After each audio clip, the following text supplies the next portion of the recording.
July 2nd, 2021. Hebrews 8 1-13. God's Word of Faith.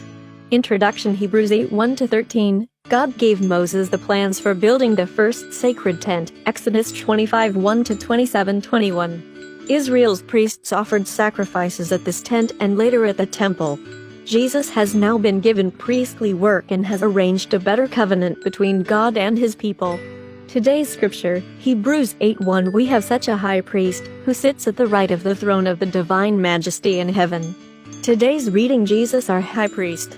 1. The whole point of what we are saying is that we have such a high priest, who sits at the right of the throne of the divine majesty in heaven. 2. He serves as high priest in the most holy place, that is, in the real tent which was put up by the Lord, not by human hands. 3. Every high priest is appointed to present offerings and animal sacrifices to God, and so our high priest must also have something to offer, for, if he were on earth, he would not be a priest at all, since there are priests who offer the gifts required by the Jewish law. 5. The work they do as priests is really only a copy and a shadow of what is in heaven. It is the same as it was with Moses. When he was about to build the sacred tent, God told him, "Be sure to make everything according to the pattern you were shown on the mountain." 6. But now, Jesus has been given priestly work which is superior to theirs, just as the covenant which he arranged between God and his people is a better one, because it is based on promises of better things. 7. If there had been nothing wrong with the first covenant, there would have been no need for a second one. 8.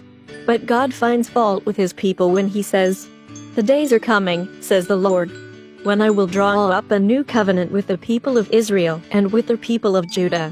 9. It will not be like the covenant that I made with their ancestors on the day I took them by the hand and led them out of Egypt. They were not faithful to the covenant I made with them, and so I paid no attention to them.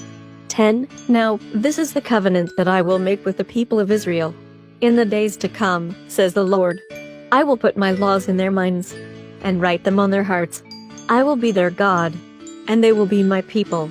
11. None of them will have to teach their friends or tell their neighbors, "Know the Lord," for they will all know me, from the least to the greatest. 12. I will forgive their sins and will no longer remember their wrongs. 13. By speaking of a new covenant, God has made the first one old, and anything that becomes old and worn out will soon disappear. Reflect. Verses 8-12 are quoted from Jeremiah 31 31-34. How is this new covenant described? According to verse 6, the covenant Jesus has arranged is based on promises of better things. What is your understanding of these promises and what do they mean to you?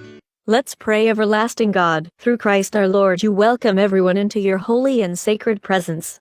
Help me to extend your welcome to others by sharing the good news of your Son, Jesus Christ. Amen. Tomorrow's reading, Hebrews 9 1-22. As high priest, Christ serves in a tent that is greater and more perfect.